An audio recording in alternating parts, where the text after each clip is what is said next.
जय श्री कृष्णा। ज्योतिष एकाग्र चैनल में आप सभी का हार्दिक स्वागत, हार्दिक अभिनंदन। आज का जो विषय है वो है राहु क्या शुभ परिणाम भी देता है। अधिकतर लोगों की धारणा यह है कि राहु की महादशा आई यानी कि राहु खराब रिजल्ट देता है। ऐसा नहीं है। आज इसी के बारे में हम चर्चा करने जा रहे हैं। अधिक विलंब न करते हुए सभी को जय श्री कृष्णा। आज का सब्जेक्ट प्रारंभ। राहु की जो धारणा बनी हुई है कि राहु का जो नाम सुना है उसको बिना वजह उसको खराब बताया गया है, जबकि उसमें बहुत शुभता है और शुभ परिणाम भी देता है। इससे पहले मैं आपको राहु के स्वग्रह, उच्च ग्रह और मूल त्रिकोण राशि के बारे में बता दूंगा तो आपको थोड़ा सुविधा रहेगी। सर्वप्रथम राहु जो है वह स्वग्रही होता है वृषभ और कुंभ राशि का। राशि जो इसकी है दो है, वृषभ और कुंभ राशि में यह स्वग्रही माना गया है। अब राहु की उच्च राशि जो है वह है वृषभ और मिथुन। वैसे इसमें अधिकतर लोगों की भ्रांतियां है, कोई इसको वृषभ मानता है, कोई मिथुन मानता है, जबकि दोनों का निष्कर्ष निकाला जाए तो वृषभ और मिथुन में यह उच्च राशि का माना जाता है। अब आता है मूल त्रिकोण राशि। हमारे जितने भी 9 ग्रह हैं डिवाइड किए हैं, उन 9 ग्रहों की अलग अलग मूल त्रिकोण राशियां भी कही जाती है। तो मूल त्रिकोण राशि अन्य की अपेक्षा इसमें थोड़ी दो ज्यादा है। मूल त्रिकोण राशि आती है मिथुन राशि। मिथुन राशि इसकी मूल त्रिकोण मानी जाती है। कर्क और कुंभ, तो मिथुन, कर्क और कुंभ 3 राशियां इसकी मूल त्रिकोण मानी गई है। अब इसके अलावा राहु और केतु जो 2 ग्रह ऐसे हैं, इनको हम छाया ग्रह के रूप में मानते हैं।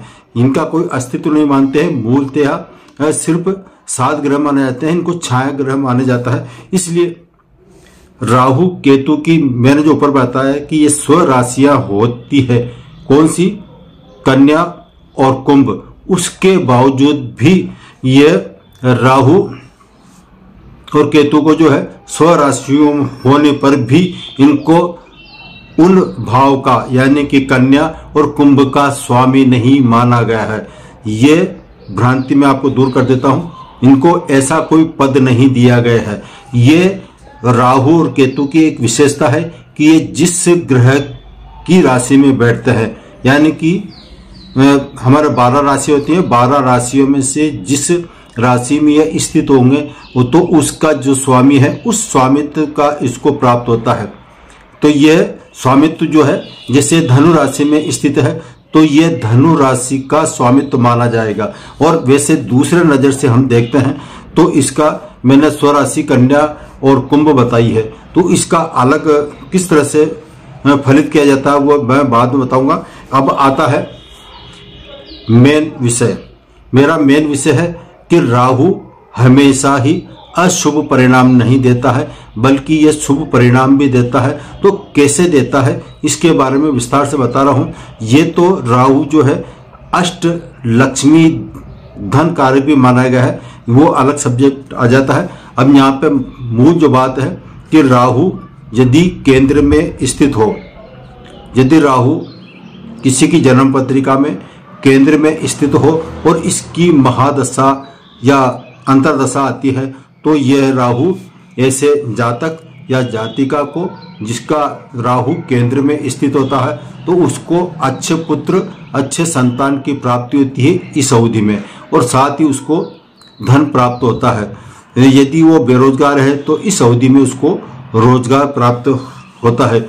यदि यह सौम्य ग्रह यानी कि शुभ ग्रहों से दृष्ट हो तो उसकी महादशा, इसकी महादशा तो है ही सही, राहु की महादशा, और यदि सौम्य ग्रहों से दृष्ट हो तो उसकी महादशा या अंतरदशा में भी यह राहु शुभ परिणाम देखा गया है। इसकी दशा में क्या होता है सौम्य दृष्टि तो एक तो सर्वप्रथम राज कृपा मिलती है। यदि कोई स्टूडेंट है और वो स्टूडेंट लाइफ के बाद में अपने कैरियर की तलाश में है, सरकारी जॉब की तलाश में है और राहु की महादशा आ गई या सौम्य ग्रहों की अंतर्दशा आ गई तो इस अवधि में ऐसे जातक या जाति का जो भी कंपटीशन फाइट करेंगे उस कंपटीशन में पास होंगे और पास होने के बाद में राज्य सेवा में उनको पद मिल सकता है। तो ये कृपा, राज की कृपा कैसे मिली?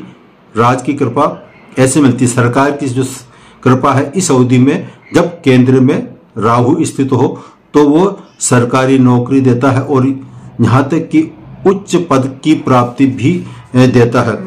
और यदि कोई नेता वर्ग है, राजनीति में है, तो उसको अचानक उच्च पद की प्राप्ति यानी कि मिनिस्टर वगैरह का आदि का उसको पद मिल सकता है।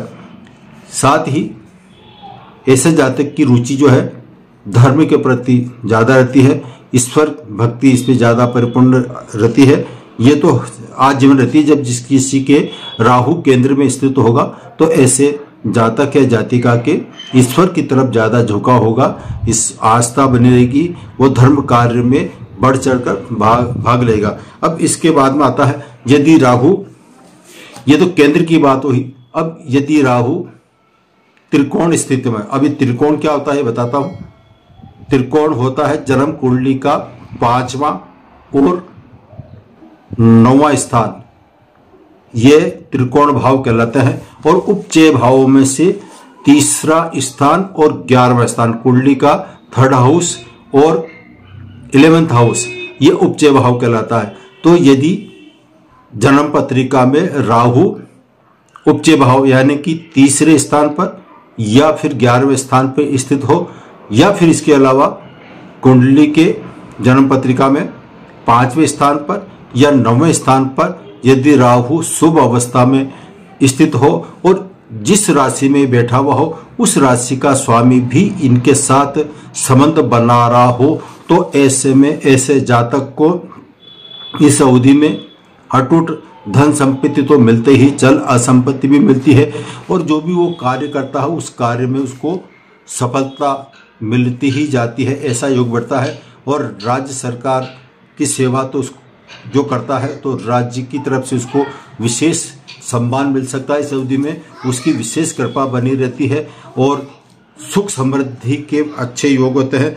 और इसके अलावा ऐसा जातक या जातिका जिसके उपचय भाव में यदि राहु स्थित हो, तो यदि वो व्यापारी वर्ग में है तो वो अपनी जितनी मेहनत करेगा उस मेहनत के अनुरूप उसको ज्यादा से ज्यादा बेनिफिट होगा। यदि तीसरे स्थान पर राहु स्थित है और 9th हाउस खाली है तो ऐसा राहु जितना मेहनत करेगा, जितना पराक्रम करेगा, उसके अनुसार उसको कई गुना उसका भाग्य साथ देगा। भाग्य साथ देने के कारण उसको धन तो मिलता ही है, उसके कार्य सफल होते हैं और उसको समाज में या अपने कार्य क्षेत्र में उच्च सम्मान की प्राप्ति होती है, ऐसा देखा गया है। यह है राहु शुभ कब बनता है। तो मैंने आपको राहु के बारे में उच्च किस तरह से यानी कि शुभ परिणाम कैसे देता है इसके बारे में बताया। अगले वीडियो में मैं केतु के शुभ परिणाम के बारे में चर्चा करूंगा। आज इतना ही। सभी को जय श्री कृष्णा। फिर मिलेंगे नए सब्जेक्ट और नए विषय के साथ।